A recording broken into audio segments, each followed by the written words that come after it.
Yo, what's up, Trey TV? I'm back with another video. Today's video, we're going to be talking about 10 characters with potential to be Hokage.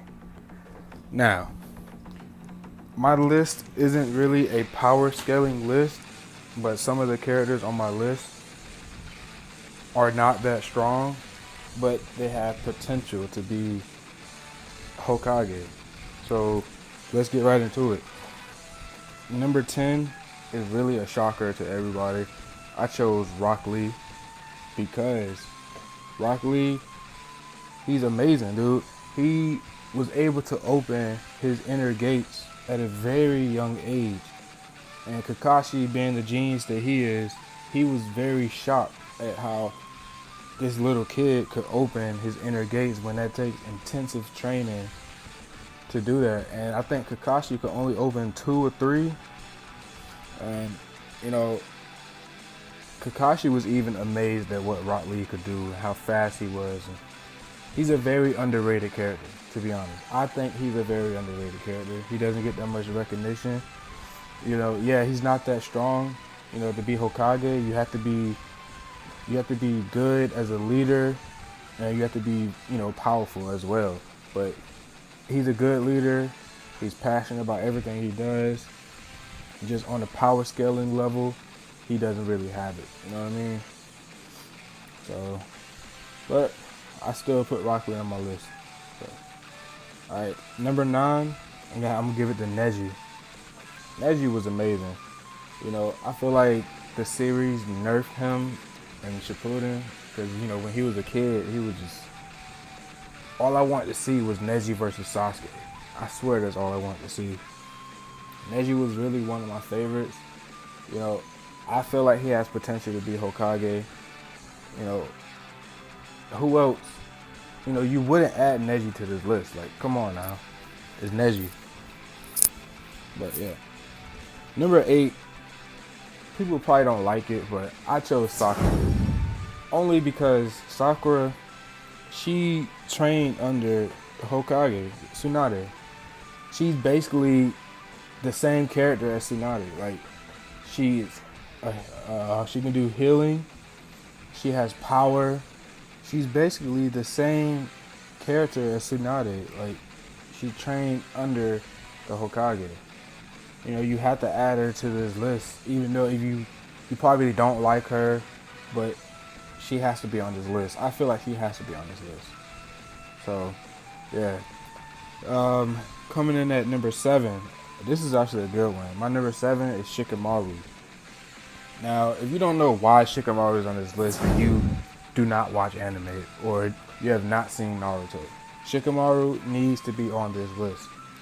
Like, there's no way you would not mention him on this list. He is very smart. He's not that strong. Once again, he's not that strong, but he killed an Akatsuki member with prep time, of course. But he's he's Naruto's greatest strategist. I feel like he's the best strategist on Naruto. Period.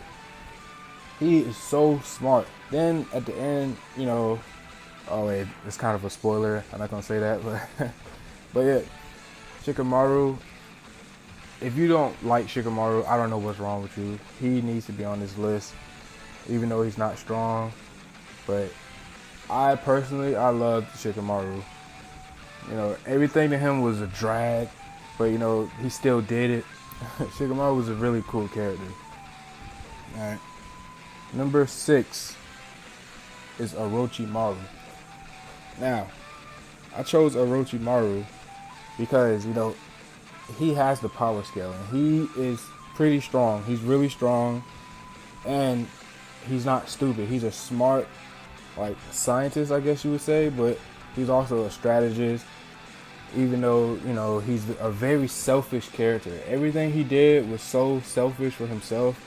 That's why I put him at number 6, because I can't see him he's so selfish. I just can't see him being a Hokage.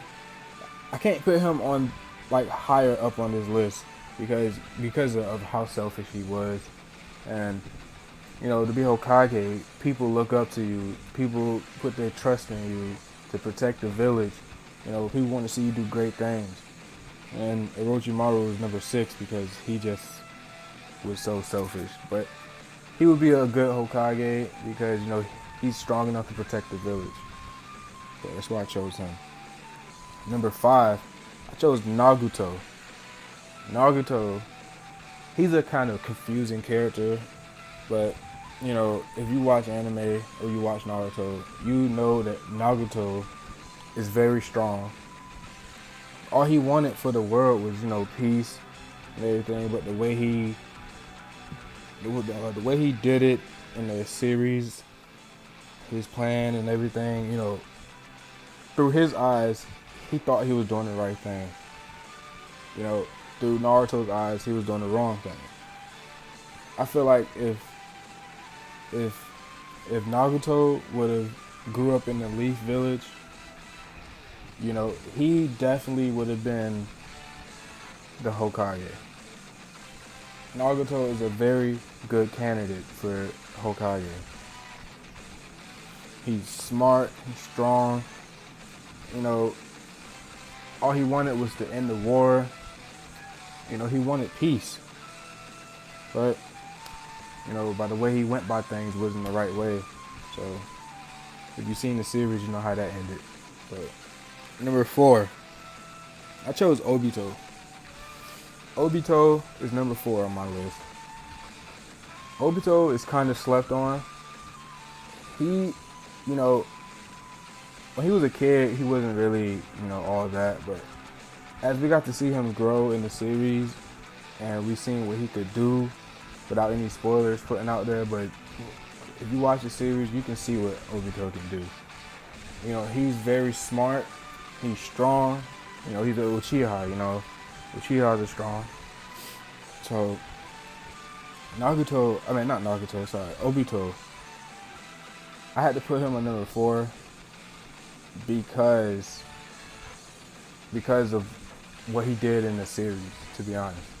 Like, he's a good candidate, but, you know, I just can't see him, after what he did, I just can't see him being a Hokage and everybody, you know, looking up to him as this hero to protect the village, you know, and to put their trust into him after what he did. So I just can't put him that far. Number 4, Sasuke. Now, I know this, number 3, sorry. Number 3 is Sasuke. I know this is going to make people mad. And I'll explain why I put Sasuke as number 3. Because I don't think Sasuke is a good leader. I feel like Sasuke is that one lone wolf. He likes to be, you know, I feel like Sasuke doesn't want anyone, you know, following him. He doesn't want anyone on his team. You know, Sasuke doesn't want to be out in the public. You know, he don't want to be a public figure. He don't want, you know what I mean? And I just don't feel like Sasuke could be the Hokage and people looking up to him, you know, yelling his name, you know, having a parade and everything. I just can't see Sasuke, just his attitude. I can't see him like Naruto in a parade celebrating with the village people. I just can't see him doing that, to be honest. I'm sorry, I just can't see him doing that. And number 2 on my list is Jiraiya. Jiraiya, if you don't know why Jiraiya is number 2, or if you don't know why he's a candidate to be Hokage, then you need to literally go watch the show. Like, I don't understand why Jiraiya would not be number 2. Like, Jiraiya is cold as hell. Like, Jiraiya should have been, to be honest, Jiraiya should have been the Hokage, not Tsunade. But Jiraiya, I feel like Jiraiya was just being lazy. He didn't want to do all the paperwork.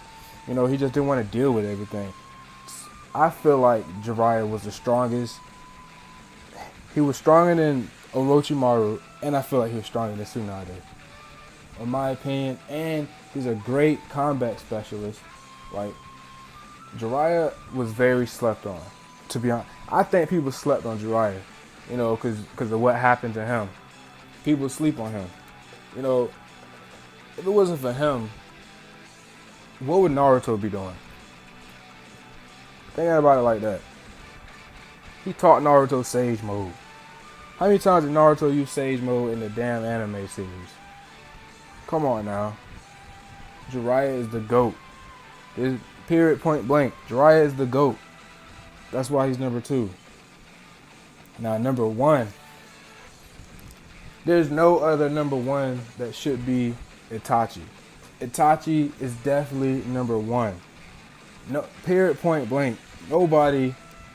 Itachi took on so much responsibility as a little kid. What? I think he slaughtered his clan when he was 14 years old. Like, that, bro. He was such a great character. He stopped a revolt with his own clan and took on the responsibility as a rogue ninja, as a traitor, you know, a S rank. Bro, Itachi is that guy, to be honest. Itachi's that guy. And even though people looked at him as a rogue ninja, when he was on the, you could say, the evil side, he was still protecting the village from the shadows. He was still protecting the village. To be honest, Itachi was, in my opinion, he was the 5th Hokage. Like, to be honest, he made chief of the Anbu Black Ops at a very young age. Like, Kakashi was scared to go against him. Then, not only is Itachi really strong, he possesses the Tsukuyomi, one of the most dangerous genjutsus in Naruto. Like, come on now, let's get real. Kakashi got hit by that thing, and this man was hurt. Like, Itachi, he's the perfect candidate for Hokage. Period, point blank. Like, Itachi, he should be number 1. He should be number 1 on everybody's list. In my own opinion, he should be number 1. But that's it for this video. If you think I missed anything, you think I missed anybody, comment down below. Also, give this video a thumbs up and comment down below your top 10 list. I want to see what everybody else thinks. So, you know, stay tuned. I'm going to make another video about ranking the Hokages from the weakest to strongest. That video should be out, you know, later this week. And I got more videos. I'm planning on doing more. So if you like this video, you know, just give it a thumbs up. I get 10 likes. Just 10 likes, that's all. So, alright, follow me on Instagram and Twitter. Supremelegacyy with 2 Y's. And I'll catch you guys later.